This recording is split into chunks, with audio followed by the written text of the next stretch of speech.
எல்லாருக்கும் வணக்கம். நான் தான் உங்க விமல் வர்மன் பேசுறேன். கும்பகோணம் பட்டீஸ்வரம் பகுதியை சார்ந்த 12ஆம் வகுப்பு மாணவன் கவியரசன் அப்படின்ற வன்னியர் சமூகத்தை சார்ந்த மாணவனை +1 படிக்கிற மாணவர்கள் பார்த்தீங்கன்னா 15 பேர் சேர்ந்து அடித்து அந்த சம்பவத்தில் பார்த்தீங்கன்னா கவியரசன் அப்படின்னு சொல்லப்படுகின்ற வன்னியர் சமூகத்துடைய அந்த மாணவர் பார்த்தீங்கன்னா இறந்துடுறாரு. அந்த சம்பவம் பார்த்தீங்கன்னா கடந்த 4 நாட்களுக்கு மேலாக தமிழகத்துக்குள்ள ஒரு மிகப்பெரிய ஒரு தாக்கத்தை ஏற்படுத்தியிருக்கா அப்படின்னு கேள்வி கேட்டா பெரும்பகுதியாக மிகப்பெரிய தாக்கத்தை ஏற்படுத்தல.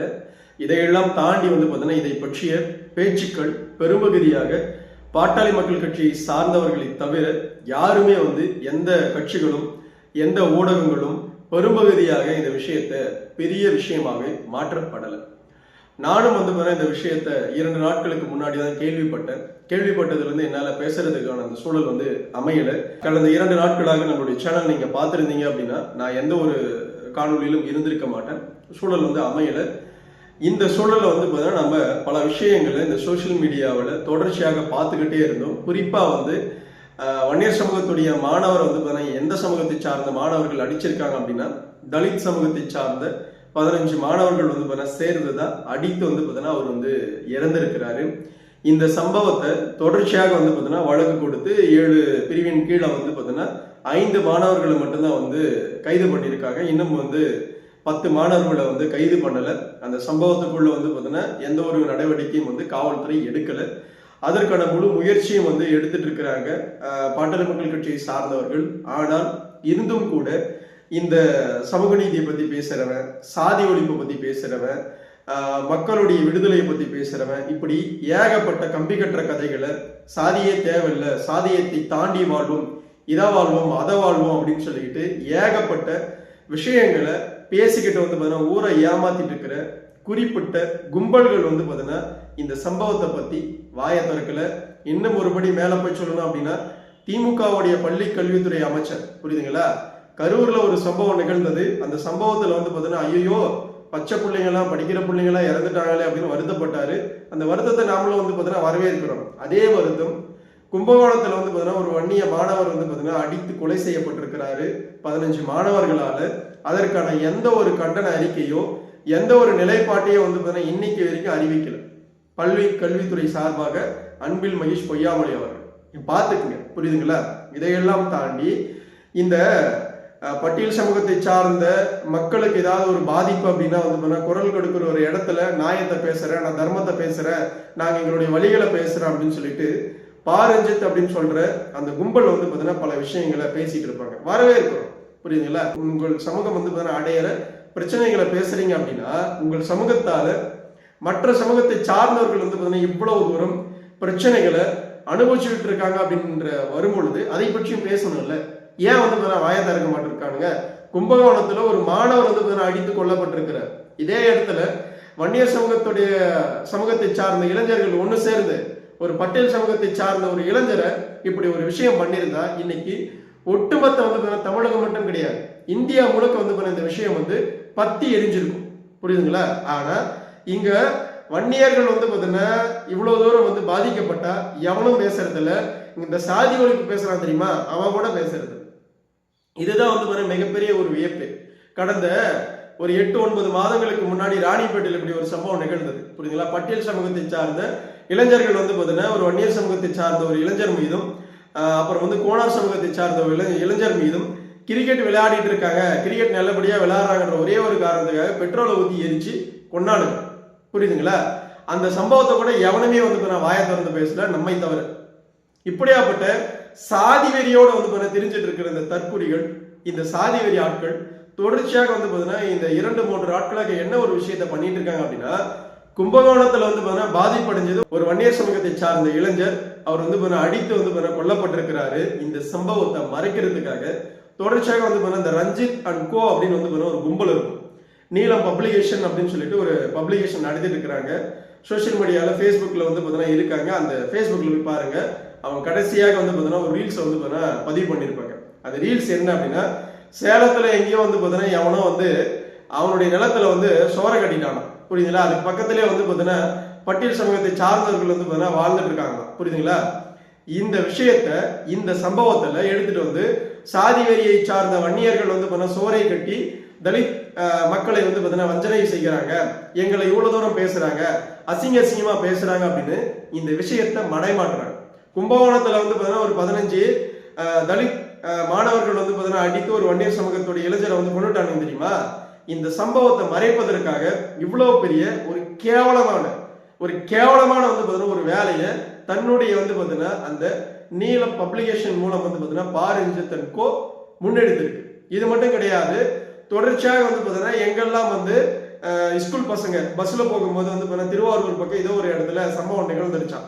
தலித் மாணவர்கள் மீது வந்து பார்த்தீங்கன்னா ஒரு சில சம்பவங்கள் நிகழ்ந்துருச்சான். அந்த சம்பவத்துக்காக வந்து பார்த்தீங்கன்னா உட்காந்துக்கிட்ட வந்து அவ்வளவு தூரம் ஒப்பாரி வைக்கிறாரு நீலமன் பப்ளிகேஷன்ல பாரிஞ்சத் அண்ட் கோ. ஏன் ஒரு மாணவன் வந்து பார்த்தீங்கன்னா கொல்லப்பட்டிருக்கிறான், அடித்து வந்து பார்த்தீங்கன்னா கொலை செய்யப்பட்டிருக்கிறான், இறந்திருக்கிறான், அதை பற்றிய வந்து பார்த்தீங்கன்னா பேச்சை வந்து பேசுங்களேன். இப்படியாப்பட்ட ஒரு சம்பவத்தை வந்து செய்த மாணவர்கள் மீது கடுமையான வந்து பார்த்தீங்கன்னா சட்டமும் கடுமையான விஷயமும் வந்து பாயிட்டோம் அப்படின்னு சொல்லுங்களேன். எங்கடா போச்சு உங்களுக்குலாம் வாய்? எங்க போச்சு உங்களுக்குலாம் வாய்? உன்னுடைய சமூகத்தில இருந்து ஒருத்தர் வந்து பார்த்தீங்கன்னா எவ்வளவு பெரிய தப்பு பண்ணாலும் சரி, புரியுதா, அதை பற்றிய வந்து பார்த்தீங்கன்னா பேச்சே வந்து பேச மாட்டீங்க.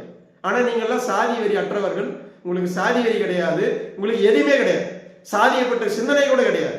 ஆனா இதே இடத்துல வந்து பார்த்தீங்கன்னா ஒரு தலித் பட்டியல் சமூகத்தை சார்ந்த ஒரு இளைஞர்களுக்கு வந்து பார்த்தீங்கன்னா எங்கேயாவது ஒரு சின்ன பாதிப்பு இருந்துச்சுன்னா உங்களுடைய சாதி வரி வந்து பார்த்தீங்கன்னா எழுந்துகிட்டு வந்து அதை பற்றி பேசுங்க, புரியுதுங்களா? அதை பற்றி வந்து பார்த்தீங்கன்னா தவறு கிடையாது, அதை தப்புன்னு நம்ம சொல்ல மாட்டோம். ஆனா உங்கள் சமூகத்துடைய இளைஞர்களால் வந்து பார்த்தீங்கன்னா மாற்று சமூகத்தை சார்ந்த இளைஞர்கள் வந்து பாதிக்கப்படும் போது, கொல்லப்படும் பொழுது இதை பற்றிய வந்து வாயை வந்து திறப்பதற்கு உங்களுக்கு எல்லாம் முடியலையே. அப்புறம் என்னடா வந்து சமூக நீதியை பத்தி பேசுறீங்க? அப்படி என்னடா வந்து சமத்துவம் வந்து வந்துட போது சொல்லுங்க பார்க்கலாம். இதுல எங்க வந்து சமத்துவம் வந்துட போகுது? உன் சமூகத்தை சார்ந்த வந்து தப்பு பண்ணியிருக்கிறான் அப்படின்னா தப்பு பண்ணியிருக்கான் அப்படின்னு நீ அட்ரஸ் பண்ணா மட்டும்தானே வந்து அங்க மாற்று சமூகத்தை சார்ந்த எங்களுக்கு எல்லாம் ஆமாப்பா அவங்க எல்லாம் அட்ரஸ் பண்றாங்க, அவங்களுடைய தவறுகளை வந்து பார்த்தீங்கன்னா அவங்க திருத்திக்க வந்து முயல்றாங்க அப்படின்னு நம்மளால சொல்ல முடியும்.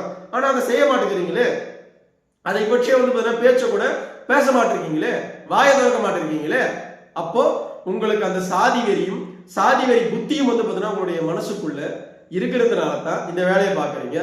இதான் நாங்க எங்களை போல இருக்கிற ஆட்கள்லாம் உட்காந்து பேசிட்டா உண்மையாகவே வந்து பார்த்தீங்கன்னா வன்னியர்களுக்கு எவ்வளவு பெரிய சாதி வெறி தெரியுமா அப்படின்னு உங்களை போன்ற ஆட்கள்லாம் வந்து சோசியல் மீடியால உட்காந்துக்கிட்டு கதற ஆரம்பிச்சிருவீங்க. வெக்கமா இல்ல, அசிங்கமா இல்ல?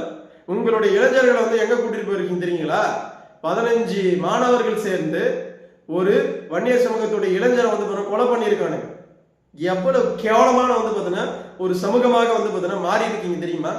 எவ்வளவு வந்து பார்த்தீங்கன்னா அசிங்கமான ஒரு சம்பவத்தை பண்ணிட்டு இன்னைக்கு வரைக்கும் வாயை திறக்காம இந்த சாதி ஒழிப்பு போராளிகளும் திராவிட கட்சிகளும் திமுகவும் இதை பற்றி எந்த வாயுமே திறக்காம இருக்கிறதுல வன்னியர்கள் நம்ம எல்லாம் புரிஞ்சுக்கணும். நம்மளுக்கு அந்த ஒற்றுமை கிடையாது, நம்மளுக்கு அந்த சுய சிந்தனை கிடையாது, நம்ம பிள்ளைகளுக்கான அந்த புரிதல்களை நம்ம உருவாக்குறது கிடையாது, நமக்கான அரசியல் பற்றிய புரிதல்களை உருவாக்குறது கிடையாது, வரலாறை பற்றிய வந்து புரிதல்களை உருவாக்குறது கிடையாது.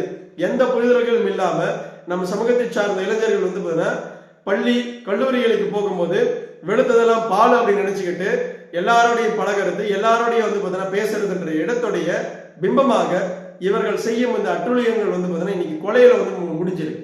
புரியுதுங்களா? இதையெல்லாம் வந்து பார்த்தீங்கன்னா மக்கள் புரிஞ்சுக்கல அப்படின்னா, தெரிஞ்சுக்கல அப்படின்னா ஒண்ணுமே பண்ண முடியாது. புரியுதுங்களா? மனசுக்கு அவ்வளவு பெரிய வருத்தமா இருக்கு. 12வது படிக்கிற ஒரு மாணவன் அவனுடைய குடும்பத்துடைய எல்லா விஷயமும் அவனுடைய கையில இருந்திருக்கும். அப்படியாப்பட்ட ஒரு மாணவன் வந்து அடித்து வந்து கொண்டு இருக்கிறான். அவங்களை கூட வந்து உண்மை முறையில வந்து இன்னைக்கு வரைக்கும் கைது செய்யப்பட்டது. இதெல்லாம் பார்க்கப்படும் பொழுது இதே இடத்துல அவர்கள் பாதிக்கப்பட்டிருந்தா இந்த சம்பவம் வந்து எவ்வளவு பெரிய சம்பவமாக மாறி இருக்கும். இதே சோசியல் மீடியாவில இருந்து இதே வந்து பார்த்தீங்கன்னா மீடியா வரைக்கும், இன்னும் சொல்ல போனா கட்சிகள் வரைக்கும் எவ்வளவு பெரிய பிரச்சனையாக மாறி இருக்கும். நாமெல்லாம் வந்து பார்த்தீங்கன்னா என்ன பண்ணிட்டு இருக்கோம் அப்படின்ற கேள்வி வந்து பார்த்தீங்கன்னா எனக்குள்ளே வந்து நானே கேட்டுக்கிறோம். புரியுதுங்களா? இந்த சம்பவம் நிகழ்ந்து வந்து பார்த்தீங்கன்னா 4 நாட்கள் கழித்து தான் நானே பேசுறேன். புரியுதுங்களா? மற்ற வன்னியர்களை குறை சொல்லி என்ன நடக்க போகுது? நம்மளுக்கு அந்த புரிதல்களோ நம்மளுக்கு அந்த விஷயங்களோ நாம தொடர்ச்சியாக வந்து பார்த்தீங்கன்னா இதை பற்றிய விஷயங்களை மிக அழுத்தமாக செஞ்சுக்கிட்டே இருந்தா மட்டும்தான், நம் மக்களுக்கு புரிய வச்சுக்கிட்டே இருந்தா மட்டும்தான், நம்மளுடைய இளைஞர்களுக்கு புரிய வச்சுக்கிட்டே இருந்தா மட்டும்தான் இப்படியாப்பட்ட சம்பவங்கள்லாம் குறையும். புரியுதுங்களா? முதல்ல வெளுத்ததெல்லாம் பால் நினைக்கிற எண்ணத்துல இருந்து வன்னியர்கள் வந்து வெளியே வரணும்.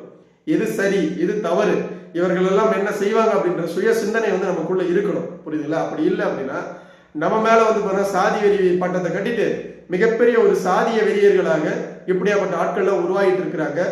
அதை நம் மக்கள் புரிஞ்சுக்கணும். நம் மக்கள் முழு மனதோடு வந்து ஒற்றுமையா நிக்கணும். புரியுதுங்களா? இன்னும் ஒருபடி மேல போய் சொல்லணும் அப்படின்னா, பாட்டாளி மக்கள் கட்சியை சார்ந்தவர்கள் மட்டும்தான் இதை பற்றி வந்து வாயை திறந்திருக்கிறாங்க.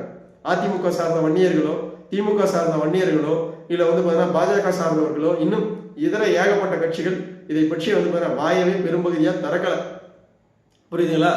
ஏன்னா பாதிக்கப்பட்டது இங்க வந்து பார்த்தீங்கன்னா கொலை செய்யப்பட்டது வன்னியர் சமூகத்தை சார்ந்த ஒரு இளைஞர் தானே. அதனால என்ன போய் நடந்துட போகுது அப்படின்ற அந்த எகத்தாலும் நம் மக்களை வந்து எப்படியெல்லாம் வந்து இந்த அரசியல்வாதிகள் அரசியல் கட்சிகள் யோசிக்குதுன்றதுக்கு இதெல்லாம் மிகப்பெரிய ஒரு விஷயம். புரியுதுங்களா?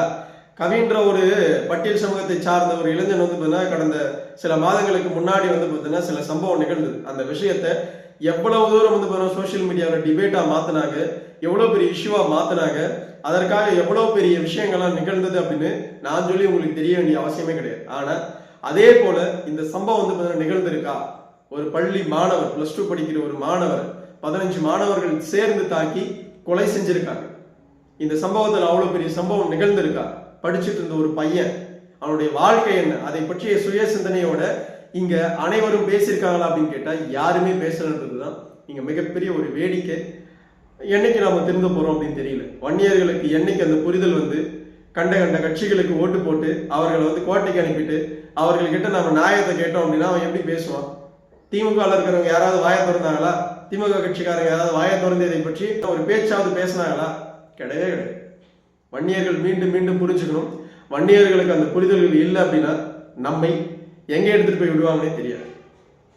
புரிதல்கள் நமக்கு இருக்கணும். நன்றி, வணக்கம். அடுத்து ஒரு நல்ல காணொளியில உங்களை நான் சந்திக்கிறேன். உன்னுடைய பெயர் சுத்தமான பள்ளி பையன், சுத்தமான பள்ளி